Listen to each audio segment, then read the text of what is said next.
if you are like me having a PC without a dedicated GPU card, then this is how you do it. This is how you can run by your own this Stable Diffusion AI art generator tool. A little bit of background on Stable Diffusion.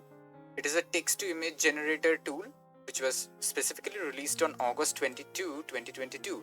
And to run this model, we are going to use Google Colab, which is this, which is basically going to give us a notebook, or you can call it a PC, free PC at your disposal, which comes with a ready-made GPU, and that will really help you to run the model. So there is one limitation of using Google Colab, that is, it will only run for around 2 hours 10 minutes or so. And this limit is basically per day. Per day you can run the AI model for 2 hours on a certain account. So what are these accounts? These accounts are basically your Gmail accounts. You can create multiple different Gmail accounts if you would like, and then switch between them and keep continuing the generation. Now then, we are going to go right ahead and see this. So this is a curated helpful resources that I just made. You can find the link of this document in the YouTube description below. Well, now let's go right ahead and go to this page. This is the page we are talking about, and now we are going to pick out one Google Colab. I'm going to go ahead and pick this Vinte Protogen Mix because that's what I contributed here, and I was also dealing with this just yesterday. I can use middle mouse button here to open this in Colab, or right click and open link in new tab. Does the same thing. Let's wait for this Google Colab to come. And also, by the way, everything I'm showing here is even applicable for phone. Google is helping you with a free PC. And what happens in this PC is basically you install these certain apps which you can run along with this AI model. This is the link to the AI model which the server or the PC finds and helps to access it. We can control and click to visit this link, and you will see it basically pops me with download. That's what happens, but this is command line style, how it gets downloaded into the PC directory. Here it will download up. If I click on this play button, let me just run this, and in the meantime discuss about something. So then I can actually visit civitai.com. I just visited civitai.com, and you can see so many AI models floating around here and there. Some of these are NSFW, so stay safe. Anyway, I'm going to stay safe. Right. And this model that I found this model here. This is the link to this model, and I got the download link from here. I right clicked here, then copied the link address, and I can paste it here. If I want to, I can run different AI models. It should just work fine. Like I can run Dream Shaper, which is also a quite popular AI model.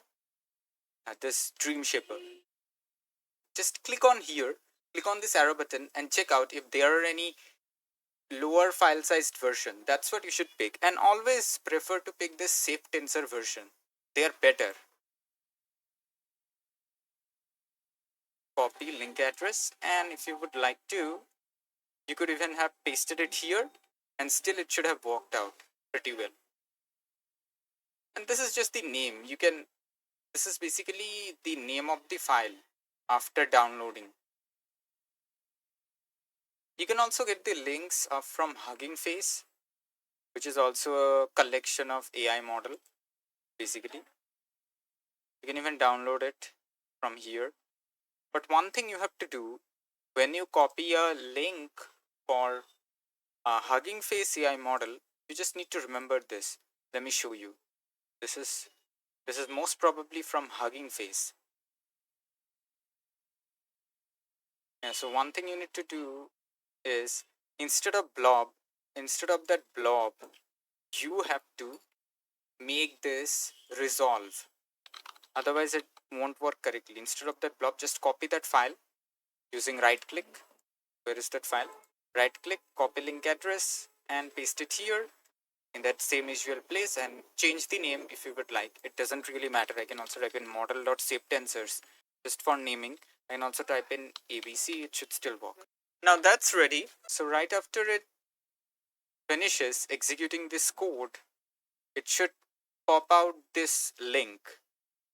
You need to click on that public URL using your middle mouse button, or just copy this link and then paste it, whichever you like. So this is the web app which is basically running on this PC.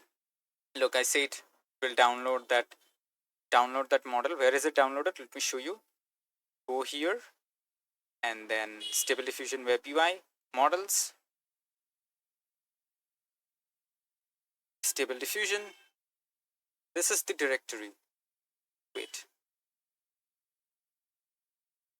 Stable Diffusion Web UI model, Stable Diffusion, Stable Diffusion, Stable Dash Diffusion, and this is the directory which is where the model is resting. Now let me show you an example. I generated a couple of cool stuffs.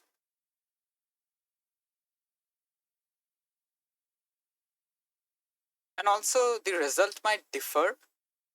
If you have generated these kind of images before using a model, you can basically put it here and it should have that data, which can be pretty much helpful to replicate image generation, because I send it to text to image, all of these parameters. For the same parameters, we will most of the time get the same result. So remember that. Well, so here is the web app we get after running it through Google Colab. And now we can generate as much images as we want on our own accord. This image turned out to be quite the different. I'm sure I generated this image using a different Colab setup and a slightly different web UI, which I'm going to talk about slightly a little bit later after the standard method gets over, and I would definitely recommend that to most people. Let's continue.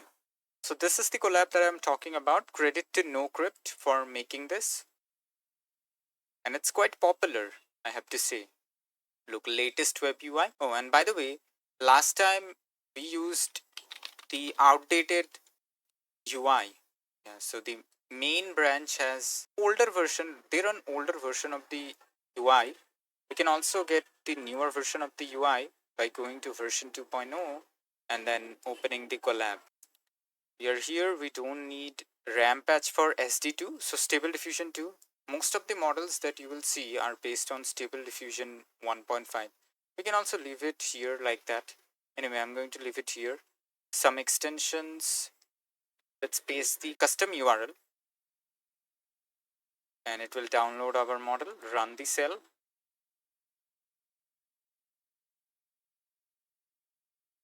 Oh, too many active sessions. Sorry, I forgot to disconnect that active session which I ran last time. Terminate. Right. So you can only run one session at a time.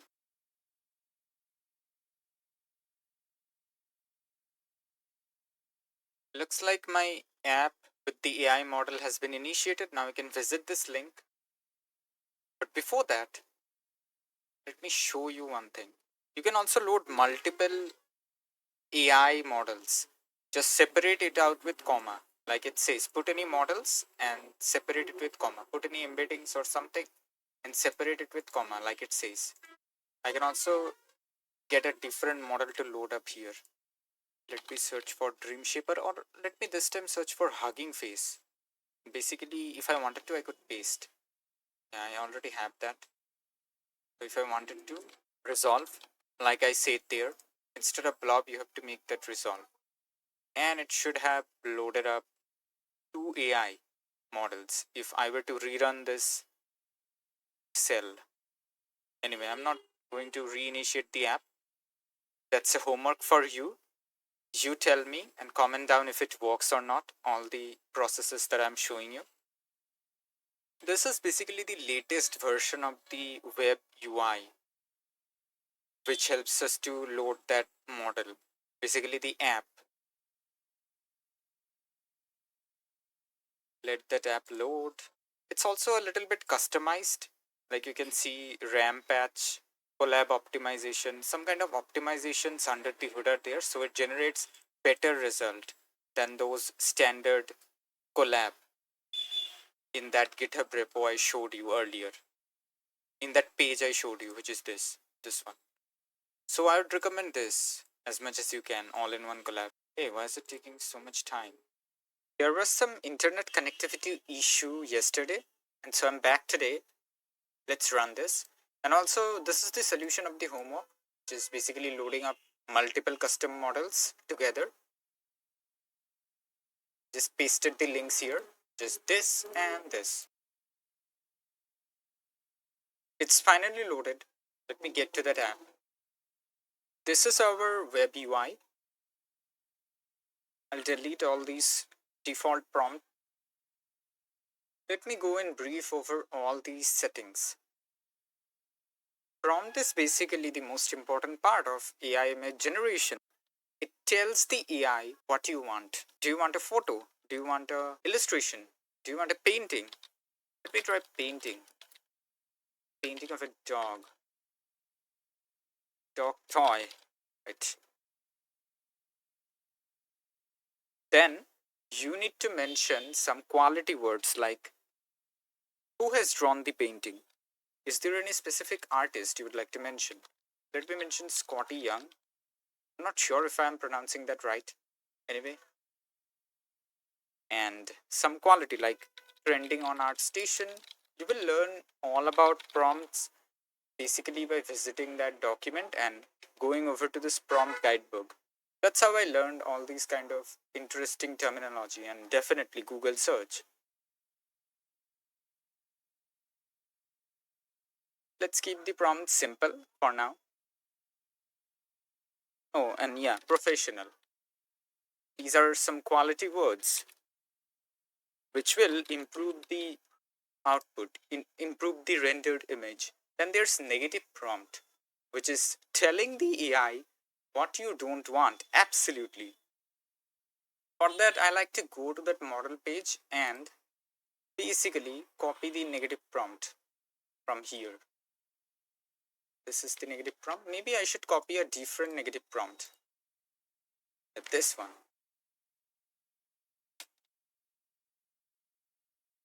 Copying this negative prompt and pasting here. So negative prompt basically prepares the AI what not to do. Don't make that ugly. Don't make that tiling, the image that is going to be generated. Don't draw the hands or the feet poorly. And these common stuffs. It can be common across all your image generation, honestly. That's what I do most of the time. For inspiration, I look up to here. And definitely there are more resources you may find if you Google. And sampling method, I'm not sure about sampling method that much, but I just know that sampling method are a way to generate that image. Mostly I use DPM++ SD Keras or DDIM. It depends though. Let me use DDIM in this case and turn the sampling steps to 28. Basically, if I hover over it, it should give me the description. I'm not so sure about what happens here because I don't know the technicals. If you really want to deep dive into the technicals, I recommend you to Google search and then learn more. So basically, higher values will take longer and lower values will take shorter time. The good balance is best practices between 20 to 50, but I keep it at 20 to 30 most of the time. Let me take that 28, and then this is the standard width and height of the image, which is what we are going to go through now. We can definitely turn on this high res fix and will give us an option to upscale the image, resize that image from 512 to 1024. Let's keep it off though. Well, then there's batch count, basically number of images to generate per batch. I keep it at 1. And batch size also I keep it at 1. Because I can always press on this generate forever, right click here on this generate button, then generate forever and keep on generating. So definitely, I don't really want to clutter this space with lots of images. You can do though, 5, 6. It will take more time to generate per iteration. Per generation, it will create 7 images or so if I increase this. Anyway, let's keep that there. And seed is basically a random number. It's also a part of the image, which is basically attached to the image and prompt. For the same seed and the same prompt, you are definitely going to get the same output. And definitely, CFG scale also matters. Classifier free guidance scale, as it says, how strongly the image should conform to the prompt. So, how much should the AI obey this prompt? How much deeply should it obey? In my case, I kept it at 7, which is the default. You can increase it, tweak it a little bit to get better results if your prompt is long enough. But for short form, 7 is more than enough. Now let's generate. Actually, I'll go ahead and generate forever. Right click, generate forever.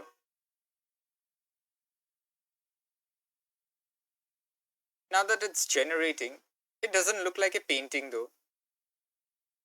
Yeah, it does look like a painting and background. So AI is getting a little bit creative. Maybe it doesn't. Yeah, it actually knows. Yeah. It actually knows. Look, I got a painting. So this time it has obeyed my prompt really well. This is not painting.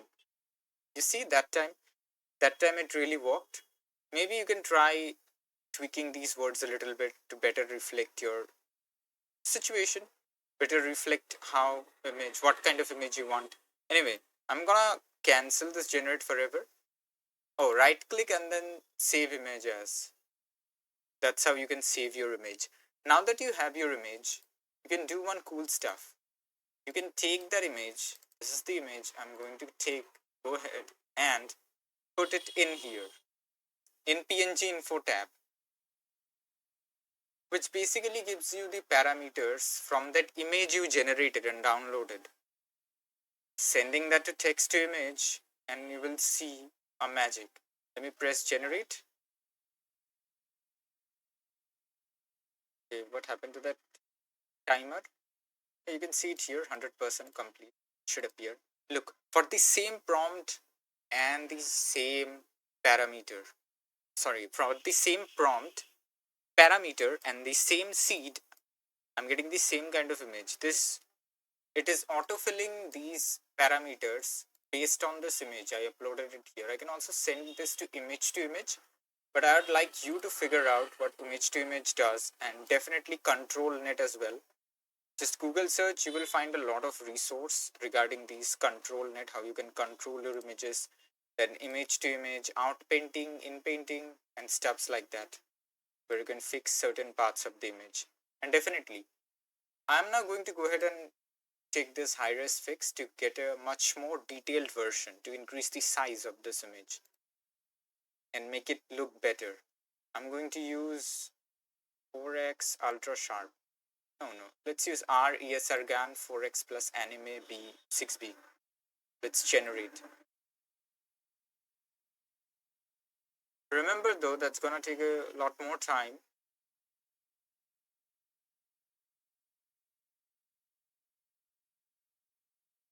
Okay, actually forgot. Let's make that 2. Denoising strength is really important. You must keep it at 2 or so. Maybe my computer screen size is small. Let me just resize using control middle mouse button and then 0.2. Keep it at 0.2 to not alter the image while it's upscaling.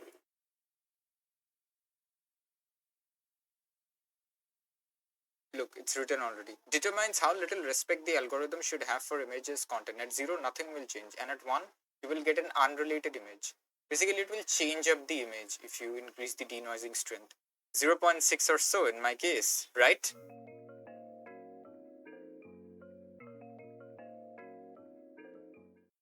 Yeah, it did change up, which I don't want. Let me rerun this again. Now it's at 0.2. Let's do. Let's wait for this to go through. And after you are done, I recommend you to disconnect your Colab. After you are done getting all the images, downloading them, just disconnect and delete runtime. Go here, click, then disconnect and delete runtime, and it will pop you up a warning. Then yes, thing. I'm cancelling. It should give me a really great image. Ooh, that's how I got it. This is my little puppy. So now you know it. And by the way, there's this stable diffusion model. I use the Vinte Protogen mix. I could have used Dreamshaper. Now I can also run this same thing in Dreamshaper. But I'll leave that to you to experiment with different AI models at once. Now that we are finished with this, comment me down if you were able to achieve everything I showed you. That's it. Farewell.